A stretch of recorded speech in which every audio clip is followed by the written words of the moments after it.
Hello friends, this is Bhavna Tyagi. Welcome to let's crack. आज की video में डिस्कस करेंगे प्रीवियस ईयर क्वेश्चंस की जो सीरीज चली हुई है उसी को कंटिन्यू करते हैं। ये सीरीज नंबर 15 है, तो चलते हैं क्वेश्चंस पे। Question number first, dash refers to the process through which we learn about the culture in which we live. उस प्रक्रिया को संदर्भित करता है जिसके माध्यम से हम उस संस्कृति के बारे में सीखते हैं जिसमें हम रहते हैं। जहां से हम अपने रूल्स एंड रेगुलेशन नॉर्म्स सीखते हैं, जिस संस्कृति में हम रहते हैं, जिस कल्चर में हम रहते हैं, उस प्रोसेस को क्या कहते हैं? डीकल्चरेशन, विसंस्करण। तो डीकल्चरेशन तो हमें संस्कृति से अलग करता है, तो ये ऑप्शन तो गलत हुआ। डीसंस्कृताइजेशन, ऐसा कुछ होता नहीं है। प्रीवर्जन, ऐसा भी कुछ नहीं होता है। एनकल्चरेशन, संस्कृति संस्कृतिकरण, ये बात ठीक है। एनकल्चरेशन वो होता है जिस सोसाइटी में हम रहते हैं वहां के नॉर्म्स एंड वैल्यूज को सीखना एनकल्चरेशन कहलाता है। तो ऑप्शन नंबर डी हमारा यहाँ सही होगा। चलते हैं नेक्स्ट क्वेश्चन पे। Question number 2, which of the following is not accepted as a teacher's role in encouraging creative expression among students. इनमें से किसे छात्रों के बीच रचनात्मक अभिव्यक्ति को प्रोत्साहित करने में से एक शिक्षक की भूमिका के रूप में नहीं स्वीकार किया जाता है? नहीं, नोट पे हमें ध्यान देना है। Suited to their liking, उनकी पसंद के अनुकूलन कराना, तो ये बात तो अच्छी बात है। अगर जो बच्चों को पसंद है उसी के अकॉर्डिंग चल रहे हैं, ये चाइल्ड सेंटर्ड है, तो ये बात तो सही है। Allowing students to explore, छात्रों को अन्वेषण करना, बच्चे एक्सप्लोर करेंगे तो ज्यादा सीखेंगे। लिंक करके पढ़ाना, एक्टिविटीज करके पढ़ाना, तो ये बात ठीक है। Option C, shouting at them for their unusual ideas, उनमें असामान्य विचारों के लिए उन पर चिल्लाना, ये बात गलत है कि बच्चों पे चिल्लाना कोई अच्छा मेथड नहीं है, ये बिल्कुल गलत तरीका है। तो ऑप्शन नंबर सी हमारा यहाँ सही होता है। नोट पूछा है, ठीक है। डी ऑप्शन है, allowing them to form their own groups, उन्हें अपने स्वयं के समूह बनाने के लिए स्वीकृति देना, तो ऑप्शन नंबर सी हमारा यहाँ सही होता है, ठीक है। चलते हैं नेक्स्ट क्वेश्चन पे। Question number 3, Question number 3. It refers to the transfer of assets or service functions from public to private ownership. Public to private ownership or control and the opening of the closed areas to private sector only. यह सार्वजनिक से निजी स्वामित्व या नियंत्रण के लिए संपत्ति या सेवा कार्यों के हस्तांतरण के बाद क्षेत्रों को केवल निजी क्षेत्र के लिए खोलने के लिए संदर्भित करता है। यानी पब्लिक से प्राइवेट में शिफ्ट हो रहा है, पब्लिक से प्राइवेट ओनरशिप की तरफ जाना क्या कहलाता है? जाहिर सी बात है, प्राइवेटाइजेशन कहलाता है, निजीकरण, ठीक है। पब्लिक से प्राइवेट की तरफ जाना प्राइवेटाइजेशन कहलाता है। तो ऑप्शन नंबर सी हमारा यहाँ सही होता है। नेक्स्ट क्वेश्चन पे चलते हैं। Question number 4, parents and community resources can help primary children to understand EVS better by. माता पिता और संसाधन प्राथमिक बच्चों को ईवीएस को बेहतर ढंग से समझने में मदद कर सकते हैं। पेरेंट्स और कम्युनिटी कैसे मदद कर सकते हैं ईवीएस को बेहतर समझने में? तो किसी के पेरेंट्स अगर डॉक्टर है, टीचर है या फिर फार्मर है, तो उनके एग्जाम्पल हम सेट कर सकते हैं, उन्हें बुला सकते हैं, लाइव एग्जाम्पल दिखा सकते हैं जिससे बच्चा रियल लाइफ से रिलेट कर सके। तो चलते हैं ऑप्शंस पे। Telling them to play indoors, उन्हें घर के अंदर खेलने के लिए कहें, तो ईवीएस का मतलब होता है रियल लाइफ से लिंक करके पढ़ाना, एनवायरनमेंट से लिंक करके पढ़ाना। तो अगर उन्हें घर के अंदर रखेंगे तो ये तो अच्छी हेल्प नहीं होगी, गलत बात है ये तो, इससे तो ईवीएस अच्छा बेटर नहीं होगा। गिविंग देम एक्स्ट्रा होमवर्क, उन्हें अतिरिक्त गृह कार्य देना, ज्यादा होमवर्क देना भी गलत बात है। Engaging them in real life activities related to environment, उन्हें पर्यावरण से संबंधित वास्तविक जीवन की गतिविधियों में शामिल करना, ये बात बिल्कुल ठीक है।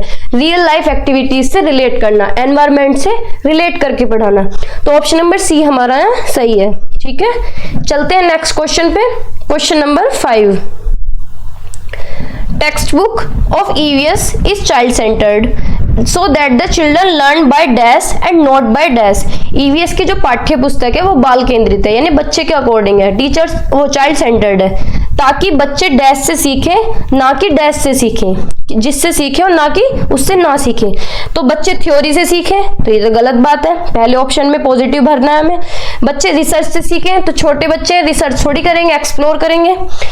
Option C, exploring rote learning, बच्चे एक्सप्लोर करके सीखें, ये बात ठीक है, और रोट लर्निंग से ना सीखें, यानी रट्टा ना मारें। तो ऑप्शन नंबर सी हमारा यहाँ करेक्ट होता है, ठीक है। चलते हैं नेक्स्ट क्वेश्चन पे। Question number 6, which one of the following is not a characteristic of first language? निम्नलिखित में से कौन पहली भाषा की विशेषता नहीं है? फर्स्ट लैंग्वेज कौन सी होती है? जिसे हम अपने घर परिवार, पेरेंट्स से, फैमिली से, नाइबरहुड से सीखते हैं। ए ऑप्शन है, it does not require grammar rules and instruction. इसमें व्याकरण के नियमों और निर्देशों की आवश्यकता नहीं होती। तो ये बात ठीक है, जो हमारी फर्स्ट लैंग्वेज है इसमें ना कोई ग्रामर रूल्स की नीड होती है और ना ही इंस्ट्रक्शंस की। बच्चा अपने घर परिवार में इमिटेट करके सीखता है, अपने बड़ों को देख के सीख लेता है। ठीक है, इसमें कोई ग्रामर रूल्स की जरूरत नहीं होती है। तो ये ऑप्शन तो ठीक है। B option, the main communication focus is on. मुख्य फोकस संचार पर है, यानी कम्युनिकेशन पे फोकस होना चाहिए, बच्चा बोलना सीखे बस। ठीक है, वो टूटा फूटा भी बोल सकता है, धीरे धीरे ठीक कर लेगा अपनी लैंग्वेज को, तो अपने घर परिवार से ही सीखता है। See, it is instinct and a natural process.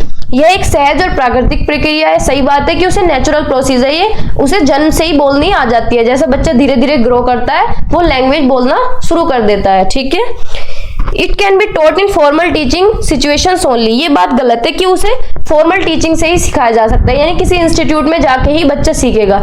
ये बात गलत है। बच्चा पहली भाषा अपने घर में सीखता है, अपने परिवार से, अपने मदर फादर, अपने नाइबरहुड से, ना कि स्कूल में जाता है। स्कूल में वो बाद में जाता है उसे इंप्रूव करने के लिए। ठीक है, तो ऑप्शन नंबर डी हमारा यहाँ सही होता है, नोट पूछा गया है। चलते हैं नेक्स्ट क्वेश्चन पे, question number 7, Which of the following does not come under the use of ICT in education? निम्न में से कौन शिक्षा के ICT के उपयोग के अंतर्गत नहीं आता? ICT क्या होता है? Information communication technology, full form भी पूछ लेता है। ए ऑप्शन है, it shift the outlook of the learner from hard work to smart work. यह शिक्षार्थी के दृष्टिकोण को कड़ी मेहनत से स्मार्ट कार्य में बदल देता है। सही बात है, आईसीटी जो है वो हार्ड वर्क से स्मार्ट वर्क में चेंज कर देता है। ठीक है, पीपीटी के थ्रू, पावर पॉइंट के थ्रू, विजुअल एड्स बच्चे को दिखाएंगे, इमेजेस के थ्रू पढ़ाएंगे।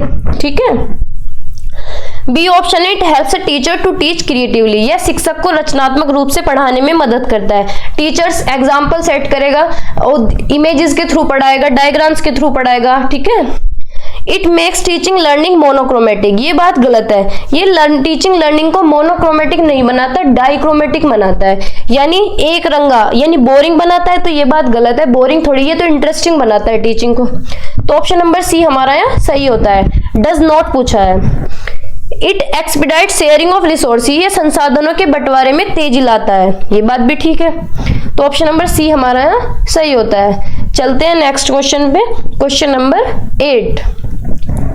Vinod is teaching mathematics in a primary school. Choose the most important aspects of his lesson plan. Vinod एक प्राइमरी स्कूल में गणित पढ़ा रहा है, उसकी पाठ्य योजना का सबसे महत्वपूर्ण पहलू चुने। A option, giving children extra homework, बच्चों को ज्यादा काम देकर, तो ये तो गलत बात है।